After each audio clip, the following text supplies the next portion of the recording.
అందరికీ హాయ్. ఈ వీడియోలో మామిడాకులతో తోరణాలని ఎలా చేసుకోవాలో సింపుల్గా చూపిస్తాను. దీనికి కావాల్సింది మామిడాకులు, కొన్ని ఫ్లవర్స్ ఉంటే సరిపోతుంది. నాకు తెలిసిన కొన్ని తోరణాలను అయితే మీతో షేర్ చేసుకుంటాను. ఇంట్రెస్ట్ ఉన్న వాళ్ళు వీడియో ఎండ్ వరకు అయితే చూడండి. తోరణాలని మనము పూజల టైం అప్పుడు, పండగల టైం అప్పుడు ఎక్కువగా చేస్తూ ఉంటాం కదా. బయట నుంచి ఎక్కువగా పువ్వులు తెచ్చుకుని కొట్టుకునే దానికన్నా కూడా ఇలా మామిడాకులు ఉంటే ఈజీగా మనం ఎన్ని తోరణాలైనా చేసుకోవచ్చు. సిటీలో ఉన్న వాళ్ళకి మామిడాకులు అంత ఈజీగా దొరకవు, కానీ పల్లెటూరులో ఉండే వాళ్ళకి ఈజీగానే దొరుకుతాయి కదా. వీళ్ళు ఎక్కువగా కొనకుండా మనమే తక్కువ బడ్జెట్లో ఇలా ప్రిపేర్ చేసుకోవచ్చు. నేను చేసిన తోరణాలన్నీ కూడా ఇవన్నమాట. ఇంకా మంచి మంచి వీడియోస్ అయితే చేస్తాను. ఇంకా మంచి మంచి తోరణాలు కూడా మీకు చేసి చూపిస్తాను. వీడియో లెంత్ చాలా అయిపోతుందని నాకు వచ్చిన కొన్ని వాటిని అయితే మీకు చూపిస్తున్నాను.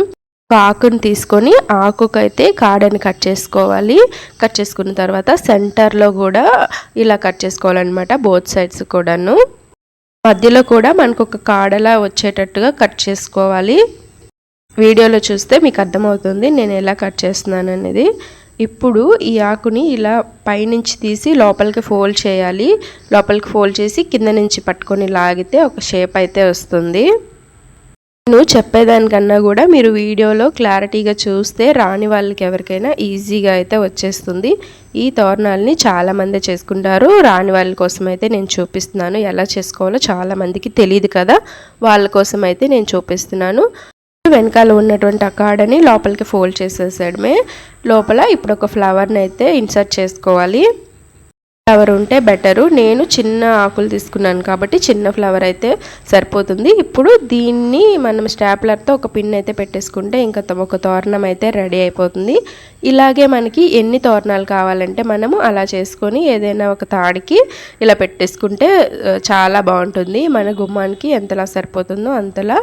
మనకి అవి కదలకుండా ఉండాలంటే ఒక నాట్ వేసుకుంటే సరిపోతుంది. అక్కడ ప్రతి దానికి కూడా ఒక్కొక్క నాట్ వేసుకోవాలి. అప్పుడు మీకు అటు ఇటు మూవ్ అవ్వకుండా అయితే ఉంటాయి. ఇది ఒక సింపుల్ డిజైన్ అనమాట. మధ్యలో ఫ్లవర్ని ఆకులన్నీ చుట్టూ పెట్టేసుకొని మధ్యలో ఒక ఫ్లవర్ని పెట్టుకొని చిన్న స్టాప్లర్ పెట్టేసుకుంటే ఇంకా అంతే, చాలా సింపుల్గా అయితే రెడీ అయిపోతుంది. ఇప్పుడు వీటి ఎక్స్ట్రాస్ కూడా కట్ చేసేసుకుంటే సరిపోతుంది. లేదు అలా ఉంచేసినా కూడా బాగానే ఉంటుంది. ఇప్పుడు నేను అలా ఉంచేసి కూడా ఒక ఫ్లవర్ని అయితే చూపిస్తున్నాను. ఇది కూడా చాలా బాగా వచ్చింది. నెక్స్ట్ అయితే ఇంకొక డిజైన్ చూపిస్తున్నాను. వీటి కోసం ఆకుని ఇలా ఫోల్డ్ చేయాలి. ఫోల్డ్ చేసి మధ్యలో స్టాప్లర్ పెట్టేసుకోవాలి. వీడియోలో నేను ఎలా ఫోల్డ్ చేశాను అనేది క్లియర్గా చూపించాను. ఒక్కసారి అయితే చూస్తే మీకు తెలిసిపోతుంది ఈజీగాను. నెక్స్ట్ అలాగే మనం అన్నీ కూడా చేసుకోవాలి. కొద్దిగా టైం తీసుకుంటే చాలండి, మంచి మంచి తోరణాలని మనమే చేసుకోవచ్చు. ఇప్పుడు నేను వీడియోలో చూపిస్తున్నట్టుగా ఒకదాని పక్కన ఒకటి పెట్టుకొని మళ్ళీ ఒక స్టాప్లర్ పిన్ని పెట్టేసుకోవాలి. అండ్ సెంటర్లో ఒక ఫ్లవర్ని కూడా పెట్టేసుకుంటే సరిపోతుంది. ఇంకొక 3 ఆకులను తీసుకొని కింద ఇలా పెట్టేయాలన్నమాట, లీవ్స్ లాగా. ఈ డిజైన్ అనేది మీకు వాల్కి పెట్టుకుంటే చాలా బాగుంటుంది. ఎక్కువగా ఫ్లవర్స్ చేసుకొని వాల్ నిండుగా డెకరేట్ చేసుకుంటే మనకి వరలక్ష్మి వ్రతం, వినాయక చవితి అలాంటి టైంలో బాగా యూజ్ అవుతుంది. చాలా అందంగా కూడా కనిపిస్తుంది. ఇప్పుడు నెక్స్ట్ వచ్చి ఇంకో డిజైన్ అండి. ఇలానే ఆకుల్ని ఫోల్డ్ చేసుకొని ఒకదానికొకటి అటాచ్ చేసేసుకోవాలి. అలాగా మనకి ఎంత లెంత్ కావాలో ఆ లెంత్ వరకు కూడా మనము ఆకులు అనేవి అటాచ్ చేసుకుంటూ వెళ్ళాలన్నమాట. జస్ట్ మీకు చూపించడం కోసం చిన్నగా చేశాను.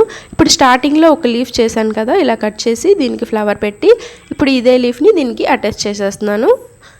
ఇక్కడ కూడా లోపలికి ఏదైనా చిన్న హోల్ పెట్టేసుకొని దాంట్లో లోపలికి ఫ్లవర్ పెట్టేసి ఇప్పుడు ఒక పిన్తో అయితే స్టిక్ చేసేసుకుంటున్నాను. ఇప్పుడు ఇది ఒక తోరణం అనమాట. ఇలా మనకి ఎన్ని తోరణాలు కావాలన్నా కూడా చేసుకోవచ్చు మంచిగాను. మీకు చూపించడం కోసమని ఒకటి చేస్తున్నాను. ఎక్కువగా చేస్తే మళ్ళీ టైం వేస్ట్ అయిపోతుంది కదా అని ఒకటి చేసి చూపిస్తున్నాను.